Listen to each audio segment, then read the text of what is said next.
안녕하세요. 오늘은 챗 GPT 시대에 독서를 한다는 것은 어떤 의미가 있는지 한번 생각해 보도록 하겠습니다. 오늘 참조할 책은 신정철 씨가 지은 위즈덤 하우스의 단 한 권을 읽어도 제대로 남는 메모 독서법입니다. 도저히 돌아갈 수 없는 시대가 시작됐습니다. 지난 2022년 11월 오픈 AI라는 곳에서 챗 GPT 서비스를 시작한 후 불과 몇 개월 안에 1억 명의 가입자가 해당 솔루션에 가입을 했습니다. 넷플릭스 같은 인기 프로그램도 3년 정도의 시간이 걸려서 결국 몇백만 명의 회원을 찾은 걸로 알고 있어요.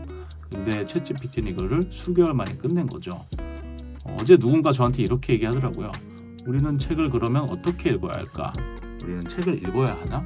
그러면 어떤 식으로 읽어야 돼?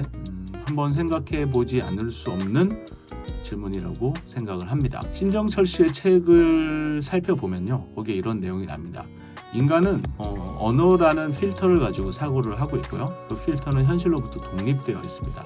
즉, 이 필터를 잘 사용함으로써 인간은 현실을 인식하게 되는 자기만의 가상세계를 가지게 되는 거죠. 그럼 이 가상세계를 바탕으로 현실을 재인식하고 그리고 자기가 원하는 방향으로 인생을 살아가는데 도움을 주는 것이 바로 독서라는 것입니다. 맞습니다. 독서는 단순한 정보 습득 이상의 의미가 있는 것 같아요.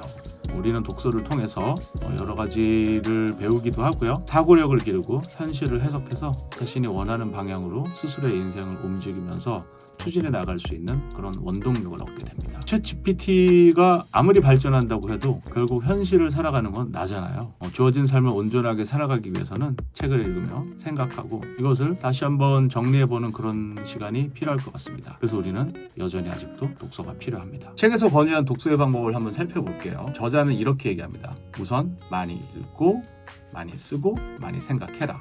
그리고 독서 노트를 작성을 해라. 페이지 옆에 혹은 자신만의 독서 노트를 만들어서 읽는 내용들을 쓰고 정리해가라. 그러면서 쓰고 정리해가는 걸 독서를 하고 있는 책의 내용만 대상으로 하는 것이 아니라 이것을 자신의 삶에 어떻게 적용시킬 수 있는 그 방법을 한번 적어봐라. 이것이 메모 독서를 지으신 신정철 작가님의 논지입니다. 책 내용 중에 독서 마인드 앱을 그리라고 하는 내용도 있습니다. 하나의 키워드를 중심으로 해서 전체의 내용을 다시 한번 정리하는 거죠. 읽고 정리한 내용을 바탕으로 해서 나만의 글을 쓰라고 권유를 해주십니다. 방법은 여러 가지가 있을 거예요. 우리는 모두 다 다르게 태어났고 다른 성격을 가지고 있고 다른 삶의 패턴을 가지고 살아가고 있으니까요. 아마 그렇지만 원칙은 바뀌지 않을 것 같아요. 강조하는 것은 읽고 쓰고 생각하는 것입니다. 워드프레서로 큰 성공을 이룬 오토매틱의 CEO 매튜 뮬렌워그는 타이타닉의 도구들 그의 저서에서 다음과 같이 얘기했습니다. 디지털 세대가 발전하면 할수록 글을 쓰는 사람이 기회를 얻을 것이다.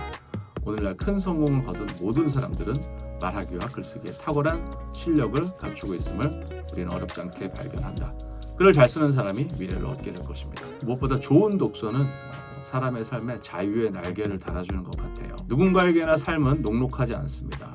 저마다 삶에 고민이 있고 무게를 짊어지고 살아갑니다. 자유로운 삶을 원하시나요? 좀 더 가벼운 멍해를 원하시나요? 그러면 선택은 당신의 것입니다. 좋은 책을 고르시고요. 책과 노트를 나란히 펼쳐놓고 읽으며 적어 내려가 보십시오. 챗 GPT의 등장으로 어떤 삶을 살아가야 할까? 우리는 책을 읽어야 할까? 고민하시는 분들에게 이 책을 권해드립니다. 책과 노트를 열고 글을 적어 내려갈 때마다 늘어나는 자신감과 창의성은 무너집니다.